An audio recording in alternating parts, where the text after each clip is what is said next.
Hi, it's Jill Schlesinger, host of the Better Off podcast. On this episode, we're talking 529 education savings plans. You don't have to be able to put $5,000 in. You could take $10 a week. Put the money in a 529 account. Do it slowly. $10 a week. Just get on an automatic plan, because when a family gets in the regular habit of saving and they understand the importance of this for their child's future, they'll do it. Welcome to the Better Off podcast. We're sponsored by Betterment, the largest online financial advisor. Well, we are just coming into the month of June, and the end of May was very exciting for a nerd like me because it was 5/29. May 29th was 529 Day. That is a day that should be marked for anyone who is saving for education. 529 plans, right? A 529 plan is an education savings account, which is operated by individual states. So we thought, in honor of 529 Day and 529 plans and lots of college and high school graduations, education's top of mind, we would get a 529 plan expert. So we invited Andrea Feirstein, who founded AKF Consulting Group in 2002, to address the growing need in the college savings marketplace. So she's kind of the expert because she helps create these plans for the states and understands the nuances of them. So in this interview, you're going to learn about what these plans do and don't do, the big changes this year that are now in place, as well as resources that you can check out. Without further ado, here's our interview with Andrea Feirstein. You're listening to Better Off with Jill Schlesinger.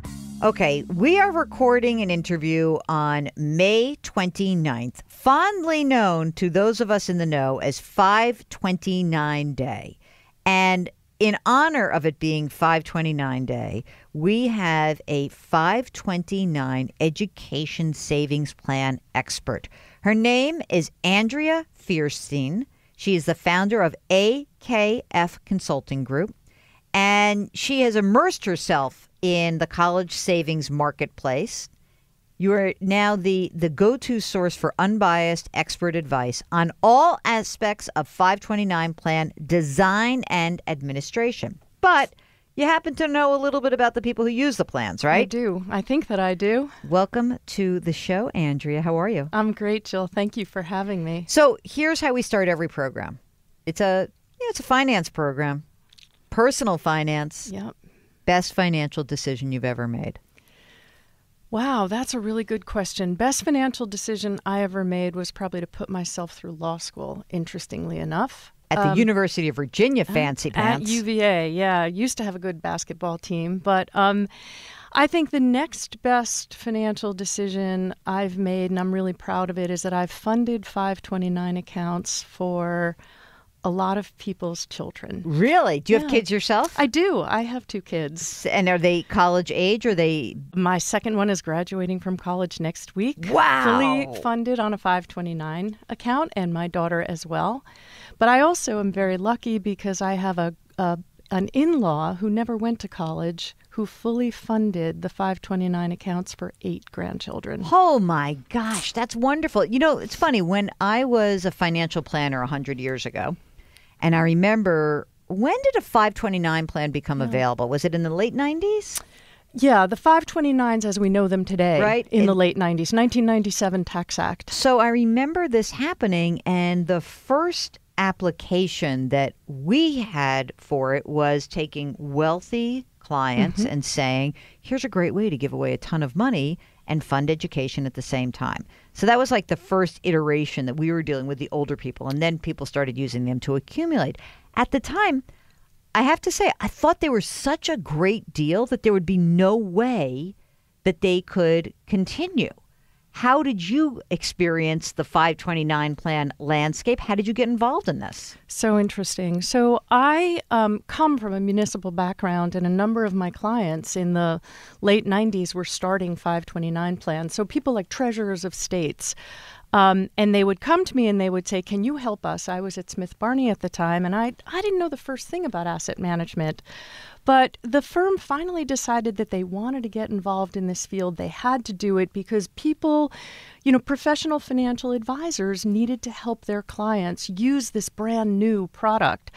So I started the 529 business for Smith Barney and Citigroup. At that time, a state comes to you and says, we want to construct a plan. But you're working for Smith Barney, which is a cumbersome, expensive money manager. What could you offer a state? Well, what we offered a state was the ability to really provide the entire plan. So to do record keeping, investments, advertising, marketing, really helped a great deal with outreach and trying to get the message out across, admittedly, what you're saying, this more affluent population who use Smith Barney for financial advice. But the states learned early on that what they could do with firms like ours was say, we'll give you the ability to sell your product through your brokers, but you also need to make the effort to sell the product directly to the public. And that was a real departure for firms like Smith Barney and Merrill Lynch, for example. But the states really came to demand that and to expect it. And today, when we look at where the market is, Jill, there are 90 plans offered across the country, 90 different plans. 60 of them are offered directly to the public. 30 are offered through financial advisors. We're going to get to that in a second because I'm very bearish on that 30. Okay. Because I feel like it's a complete waste of money. But I'll get to that in a second. And the market's proved you out on that. I know, right? In a little bit of a way, yes. So let's start with the basic construct of a 529. Formed in the late 90s out of I guess there were prepaid tuition plans always, right? Absolutely. And interestingly enough, it was the states that recognized first the real need to help American families save for tuition that was just increasing at astronomical rates in the late 80s. So you saw states like Michigan, Kentucky, Florida create these prepaid plans in the late 80s. It was those states that really led the way for, interestingly enough, Senators Graham and McConnell to jointly sponsor Section 529 in 1996. So the plan is created, and essentially you can put money in. Correct. It grows without current taxation at the federal or the state level. Right. And when you take the money out, presuming that it's for what's called a qualified educational expense, there's no tax on all the accumulation. That's correct. And the only whacking penalty you get is if you don't use it, like, oh, well, my kid Mark got a 4-year cello scholarship and I have no other kids. So now in that case, I get whacked with a 10% penalty on money coming out? Actually, in that case, you don't, Jill. If you're lucky enough that your child has that cello scholarship, you won't pay the 10% penalty on the earnings. In fact, if your child, if unfortunately something happens, if he dies or becomes disabled or wins a scholarship or goes to one of the U.S. military academies, you're exempt from the 10% penalty on earnings. You will pay income on the earnings. Right, because then but it's penalty free. So the only penalty that is levied is if you just yank it for no reason. Correct. Like you needed the money. Correct. Okay. Correct. But one of the things, in a way, the offset to that is sometimes people are scared if they put money in, they'll never be able to get it back. For example, traditionally, people would give newborns a check, right? Or bar mitzvah, you get a check. Confirmation, you get a check. When that check is written to the child, it's that child's money. You can't take it back. You set up an account, we call those UGMA accounts, Uniform Gift to Minors. That account, it belongs to them. If that child decides they don't want to go to college, it's their money. They can go off to the 18, circus. Big time. The incredible thing about 529 is that the account owner always has the right to take the money back. And that gives comfort to a lot of people. It gives comfort to grandparents, for example, who, if one grandchild doesn't go, you can shift the beneficiary to another one, or, you can take that money back in the event of an emergency. So let's just play that out for a second. So I'm a grandparent, you're my granddaughter, and I put the money away for you. And can I move the money between, say, a different family, like cousins, or does it have to? Absolutely. So you can do it among the whole next generation would Correct. be the pool of possible. Okay, Correct. that's fantastic. It's a very broad definition of member of the family. Okay. So now there's a couple of extra benefits. Some states, like the great Empire State of New York, where we are sitting right now, will offer a state income tax incentive. That's correct. How many of the states will do that? 35 states. Wow. Including the District of Columbia. But that tells you something. That tells you that those states recognize as a policy that this is something we want to encourage people to do. Even if your state does not actually offer a state income tax deduction, like I don't think California does, It right? does not. Nor does Texas. So you live in California, you live in Texas, you're listening to this. You don't have to use your plan of that state as long as it's not the prepaid tuition one.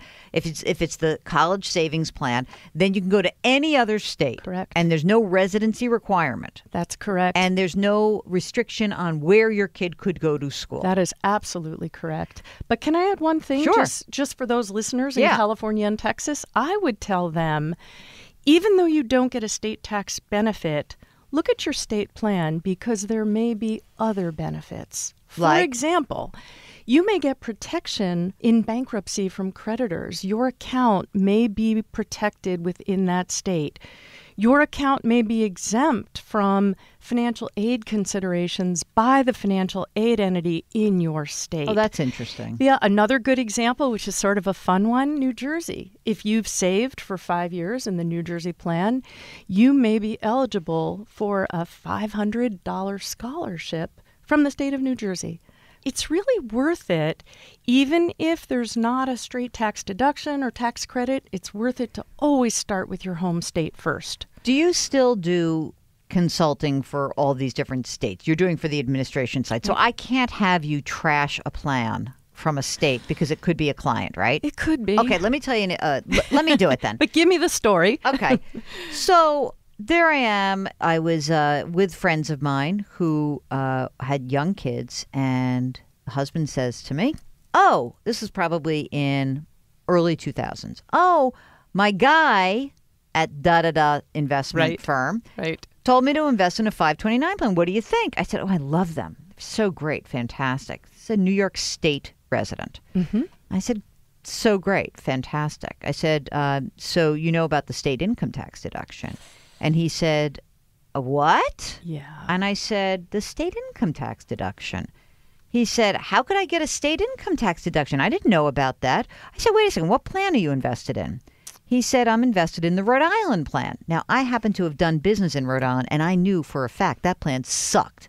And it was a terrible, all 529s are great. So all things being equal, if you had to just do nothing or be in a crappy plan, you're probably better off in a crappy plan. But the Rhode Island plan did suck at the time. In its prior version. It's a new plan today. So it was an old plan. To its credit. And it was, I can't remember who was the investing house, but it was terrible. And it was very expensive. And so there were two levels of fees that this guy paid for. Mm-hmm. One was he had to pay higher ongoing expenses, but he also bought it through his broker who charged a commission. Right. And guess what? He didn't get the state income tax deduction because he had purchased a Rhode Island plan. Unforgivable. Right? Yes, absolutely unforgivable. So that's the kind of thing that makes me insane. Mm-hmm. And what I really have been preaching on this show is when it's all possible, please, number one, take advantage of whatever state plan you have. As you said, there are many advantages, more than I even knew about.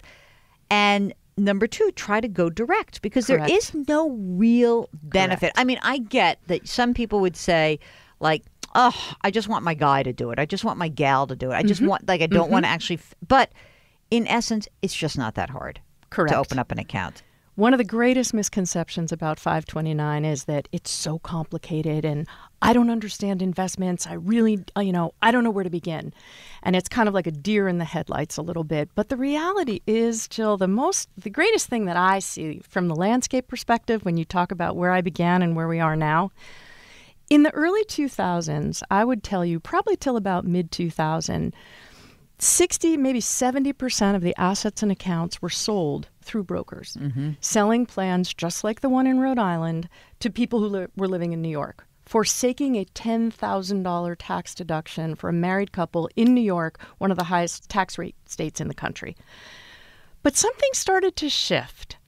And when we look at the change, the direct sold programs became simpler to understand. Most of the direct sold programs moved away from active investment management to indexed funds, Vanguard indexed funds. So what did that do? It lowered costs. It made it simpler for people to understand, and people felt comfortable. Who doesn't feel comfortable with Vanguard, America's brand? Not trying to sell Vanguard for you, but that's what we saw. So you saw this lowering of the fees, this simplifying of the options, and lo and behold, by about 2012, more than 50% of the assets and accounts in this country today are in direct sold plans. In your estimation, because you're both a parent and an advisor, what are the good resources that people can use to try to compare these plans? For example, if I live in New York, I'm going to get a plan and it's a directly sold plan. I'm not going to have that many options. But for someone who doesn't have a state income tax deduction or doesn't have great benefits, how do I look at the costs and the options and the fees? Sure. What's a good place to go? Sure. So there are two resources that I think of. One of them is the College Savings Plans Network. Actually, it's collegesavings.org.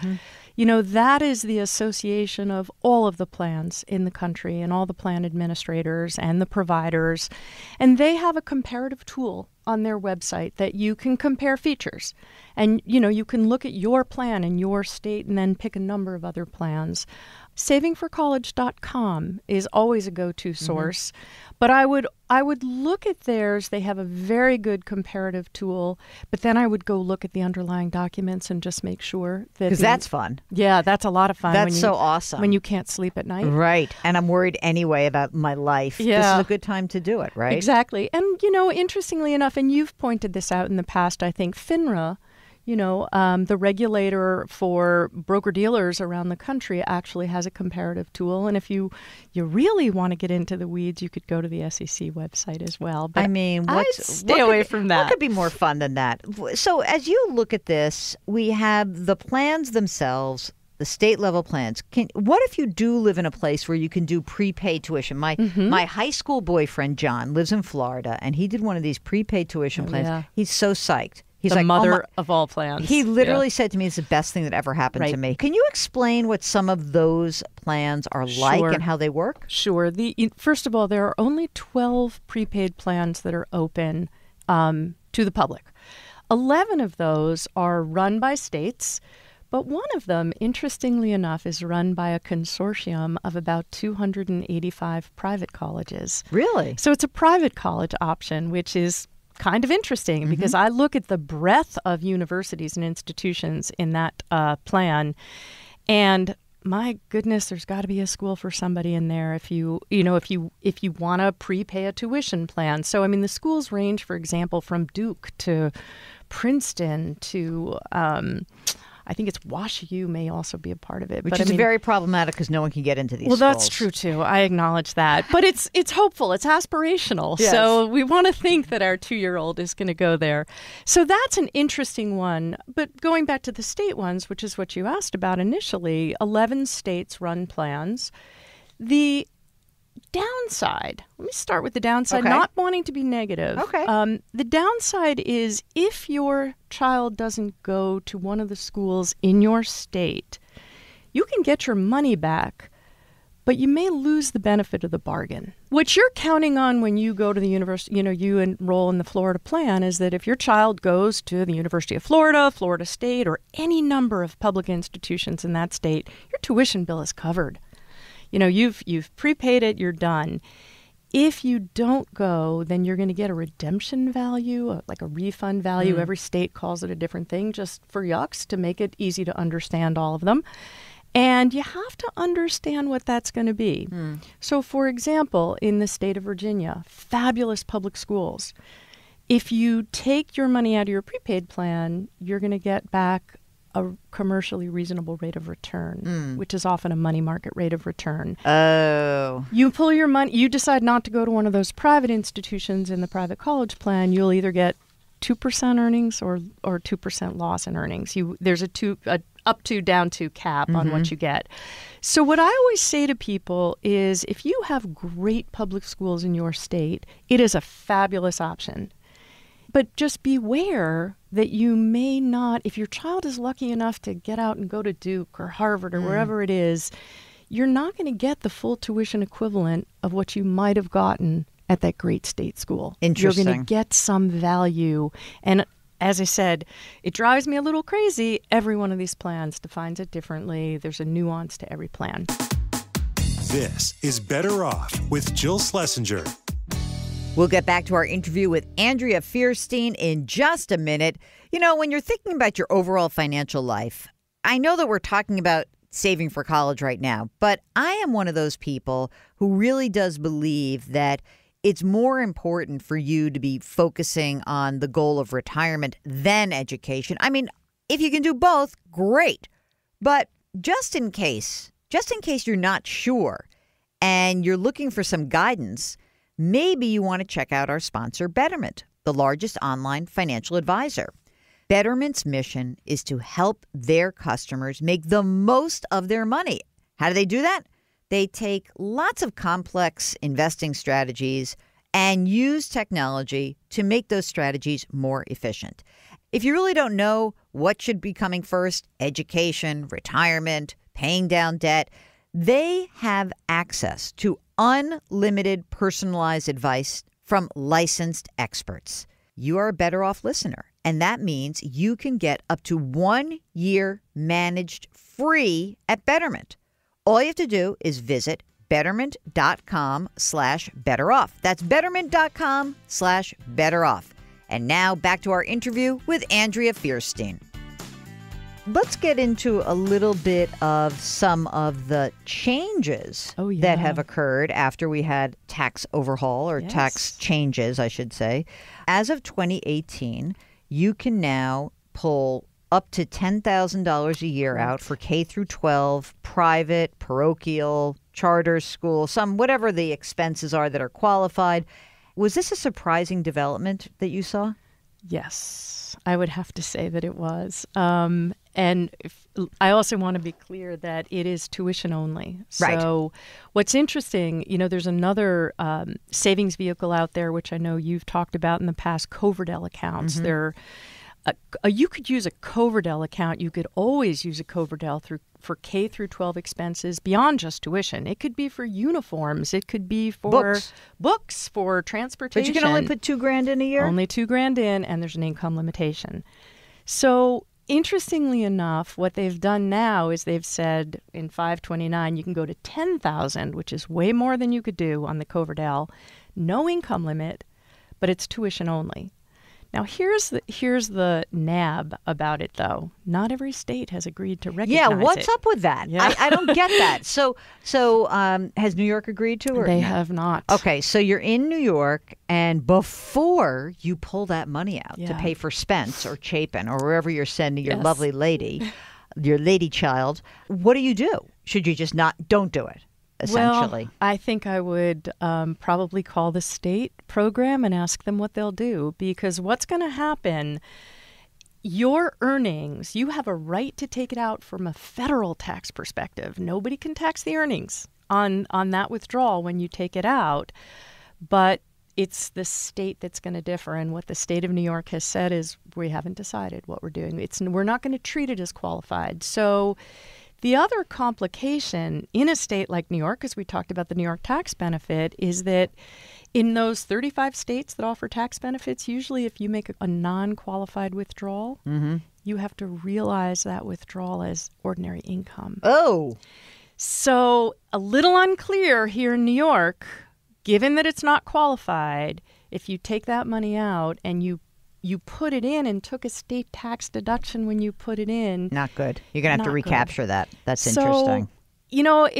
It's really a policy issue, though, I think. But so you're probably plugged in with all these people. And so do you think the trend will be for them to piggyback onto the federal rules?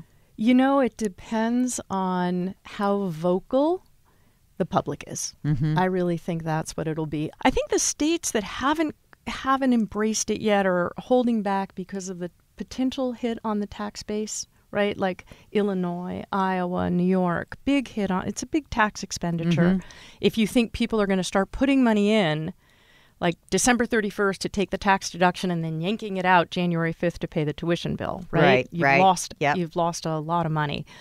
The other interesting issue is that Congress, I think, is not done with this yet. Really? Yeah, one of the funny twists and turns in the November and December tax overhaul was that there was an effort to include homeschooling. I know, that was the Ted Cruz part, and then they dissed him at the last second. They dissed him on a procedural issue. Right. Which says to me, it's not gone yet. It says to me it'll be back. And I think that that's something that we have to just be aware of. And so there may be more pressure on these states. But you still think this is a great plan to use regardless of whether you get your state income tax deduction or not. Although my sister's like, oh my God, thank God all of our stuff is the kids are gone. We got it. So I was on a network and an anchor said to me, you always extol like how great these are. You write about it, you talk about it, but isn't this really just a gift to rich people? What's your answer to that, Andrea? Come up with a good answer for me. No, I think there's a perception that it is a tool for affluent people. But here's what I would say. I would say that the states have made a real concerted effort to do a outreach to middle and lower income Americans. Now, lower income Americans, are still struggling with how to put food on the table and pay their rent, and I recognize that. But there's an aspirational component to it. So what we see is that we see a number of states or cities or towns creating child savings accounts, right? Child development accounts, which is a wonderful thing for that lower income bracket because it sort of puts them into the thinking of why you save for college. For middle income Americans, I think that the states are trying to do matching grants. They're trying to do programs that incentivize you and really are very aware of the need to get the message out, because that's the bulk of people that we need to start to save, to understand that you don't have to save a lot. You don't have to be able to put $5,000 in. You could take $10 a week. Put the money in a 529 account. Do it slowly. $10 a week. Just get on an automatic plan. And that's what I think the message is that's coming from the direct plans.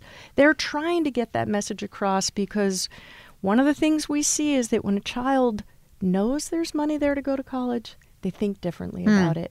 When a family gets in the regular habit of saving and they understand the importance of this for their child's future, they'll do it. So I think there's a broad outreach to that middle income bracket, and I think as we start to hit that bracket, penetrate it more, we're going to see people relying less on student loans and young children in America having a better future overall. Let's get to the point which I think came up sort of as you were discussing that, which is the cost of school and how crazy it has become. So let's say Georgetown, your alma mater. It costs a lot of money to go to Georgetown. But if you make below a certain amount of money as a family, you're going to get money to go there. That's correct. Okay, so this is what all of my friends at my alma mater will say to me is like, you know what? You make less than $200,000 a year, you come into Brown for free. That's the deal. That's right. So I'm almost less concerned with the most elite. But if you go down a couple of tiers, that isn't the case. Right. That's where, Mark has a complete meltdown when we get calls from people who are like, I have $200,000 in student loan debt. And he's like, why? Why are they doing that? And you find that they'll often be doing that for institutions that don't have huge endowments. Correct. What do you see that will shift that trend? That's a tough one, Jill. I actually think that, we're seeing it at the margin, universities that are having a tough time, right? I mean, look at the number of universities, small schools that have talked about closing down. I don't know if I have an answer for you, Jill, what the right approach is. I think that, it's interesting. We do talk about the cost of college. You say Georgetown, Brown, $60,000, $65,000 a year for each of those institutions right now. So you're looking at a $250,000 ticket. The reality is, because of the use of endowments and the scholarship money, the net tuition price is lower. We still have that sticker shock. We still have, a high cost of education, and I'm not sure I know what the solution is. I think you have to be realistic about what you think your earning potential is. Because I think the burden of student loan debt is that most people end up paying it off until they're in their, don't pay it off until they're in their mid-40s. Right. And if you think about it, think about all the major life decisions you make before you're 45. Right. Kids, a home, retirement, maybe, I don't know, private school education for your kids, or even just like a career, like you say. I have a job now. It's solid. There's a better job here, but there's risk associated with it. Right. Maybe I wouldn't do that because I'm scared. Or maybe you go for the big dollar job, but then you end up wanting to do something that's going to pay you less. Work on a political campaign. Right. Work in the public sector.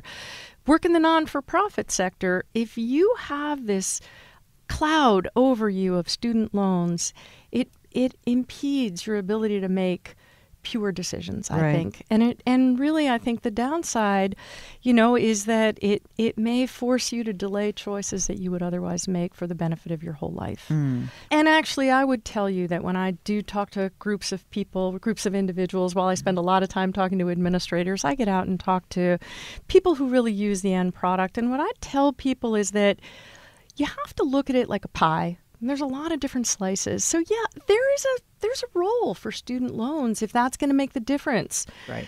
It's just we don't want the whole pie to be student loans. So maybe there's, gifts that your child has received, and a little bit in 529s, and a little bit from current income, and a little bit from student loans, because it takes a lot of pieces of the pie to make a whole, right? And so I think I'm hearing a little Southern twang, and I like it. That's that UVA you like thing. that? Before we leave you with your final question, tell me about what is an ABLE 529. Oh, good question.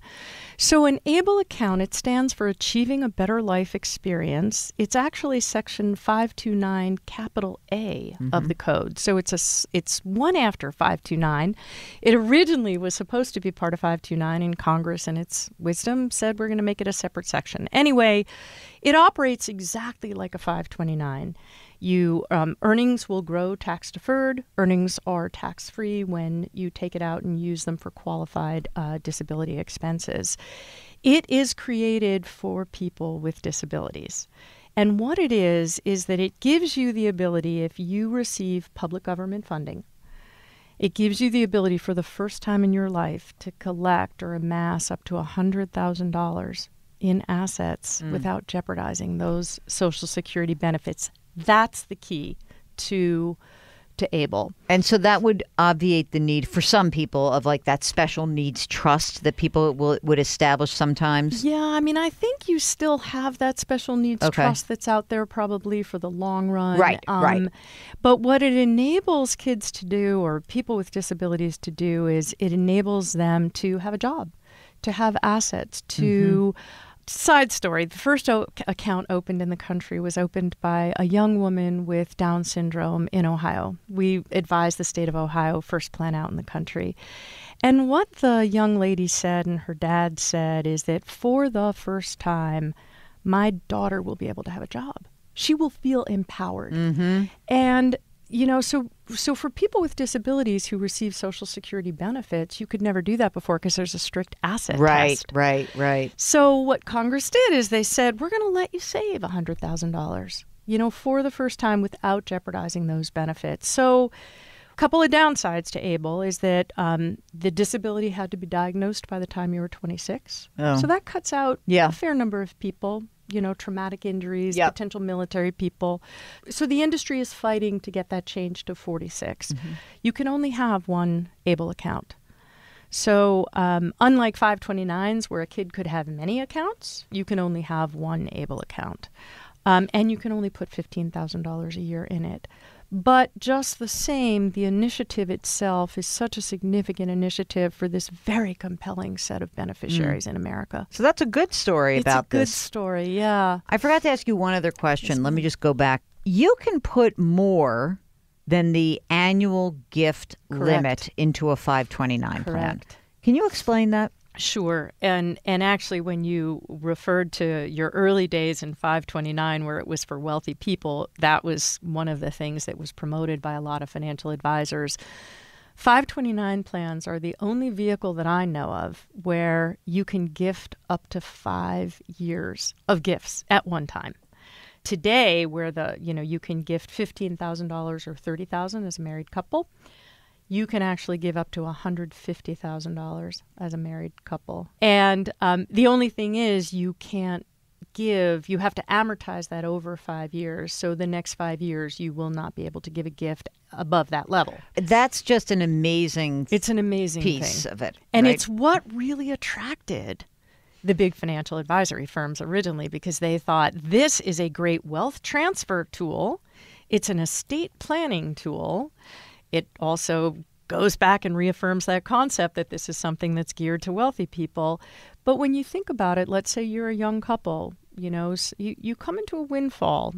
Not just that you're the investment banker who gets a $200,000 bonus, but maybe someone passes away and you receive some money through a disposition of a will. You can just put that money away, and it gives you a little bit of an ability to catch up if you haven't started saving.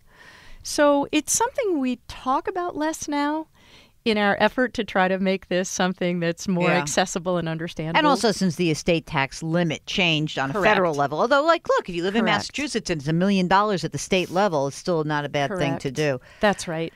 We started the program and I asked you your best financial decision. What was your worst financial decision, finance queen? Oh, my God. I kept an AOL account that charged me $20 a month for 7 years and never realized it. That was really stupid.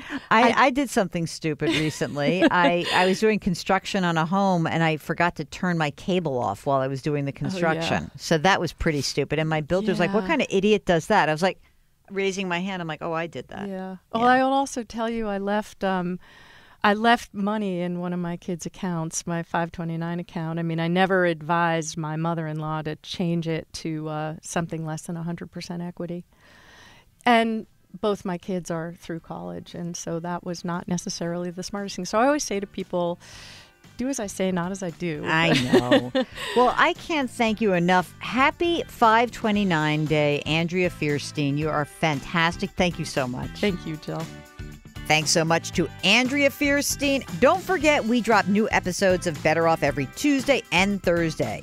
Our music is composed by Joel Goodman. Mark Talercio is the award-winning executive producer. We are distributed by Cadence 13, and we're sponsored by Betterment. See you next week.